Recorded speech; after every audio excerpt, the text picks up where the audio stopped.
बिस्मिल्लाहिर्रहमानिर्रहीम। अस्सलाम वालेकुम viewers, welcome to my channel kitchen with Asiya. Viewers, कैसे हैं आप लोग? उम्मीद करती हूँ कि खैरियत से होंगे। अल्लाह ताला आप सबको अपने हिफ्ज़ मान में रखे, खैर खैरियत से रखे और आपके घरों में आपको आबाद रखे, खुशो हरम रखे। तो वीवर्स, आज हम आपके सामने लेकर आए हैं जी ये मटन गोश्त की रेसिपी। शोरबे वाला मटन गोश्त हमने बनाया था, बहुत मज़ेदार और बहुत ही इजी तरीके से हमने ये बनाया है और थोड़ा सा डिफरेंट स्टाइल है इसका बनाने का।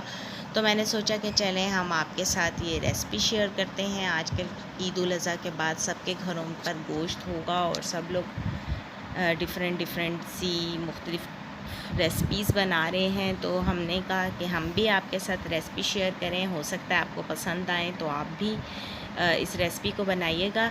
तो आइए चलते हैं, रेसिपी को स्टार्ट करते हैं। वीवर्स, यहाँ पर हमने मटन ले लिया था हाफ़ के जी के करीब। ये हड्डी वाला गोश्त है। इसका बहुत ही शोरबे वाला सालन मज़े का बनता है और ये हड्डियों की अपनी एक रस होती है जिससे बहुत शोरबा जो है ना यखनी की तरह का बनता है, मज़ेदार सा। यहाँ मैंने प्याज ले लिया था एक अदद और इसे हम थोड़ा सा लाइट ब्राउन सा फ्राई करेंगे और 5 टेबलस्पून मैंने इसमें ऑयल ऐड किया है। ये मैंने टमाटर 2 अदद लिए थे जिसका मैंने पेस्ट बना लिया था, फ्रीज़र में रखे हुए थे। ये इसका पेस्ट हम ऐड कर रहे हैं अब इस गोश्त में। ये मैंने गोश्त और लहसुन अदरक का पेस्ट 1 चम्मच पहले से ही ऐड करके इसे थोड़ा सा भून कर फिर अब मैंने इसमें टमाटर ऐड किया है। टमाटर ऐड करने के बाद मैं इसमें मसाले ऐड कर रही हूँ। रेड चिली पाउडर है हाफ़ टी स्पून के करीब, हल्दी है हाफ़ टी स्पून के करीब, ये ऐड करेंगे। इसके बाद हम इसमें नमक ऐड करेंगे हाफ़ टेबल स्पून के करीब। नमक आप अपने टेस्ट के मुताबिक जो है ऐड कर सकते हैं।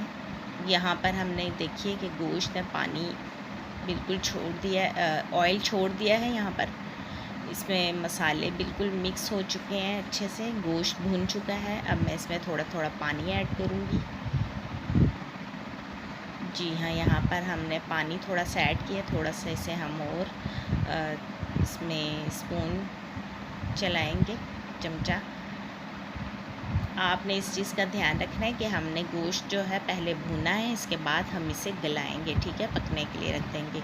तो मैं कुकर में बना रही हूँ, आप चाहें तो इसे देगची में भी बना सकते हैं और पानी डालकर आप स्लो आंच पर इसे पकने के लिए रख दें।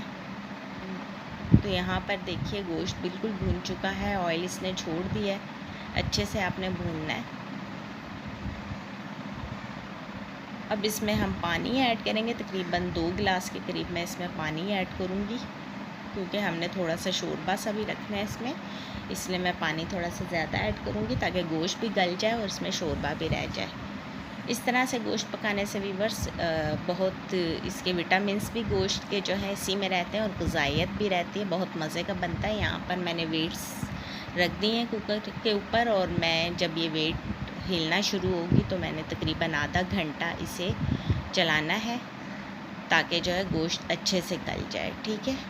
हाफ़ एन आवर के बाद यहाँ पर जी गोश्त हमारा बिल्कुल बनकर तैयार हो चुका था। मैंने डिश आउट भी कर लिया और इसकी खुशबू भी बहुत मज़े की थी और खाने में भी बहुत टेस्टी बना है ये।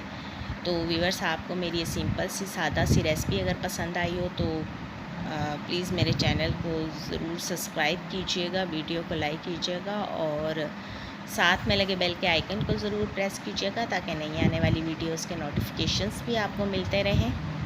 तो व्यूअर्स, मेरी ये छोटी सी वीडियो है, कुछ लंबी नहीं है बिल्कुल भी, तो आप ज़रूर फुल वॉच कीजिएगा।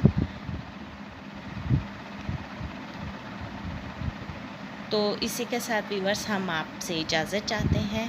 थैंक्स फॉर वॉचिंग एंड अल्लाह हाफिज़।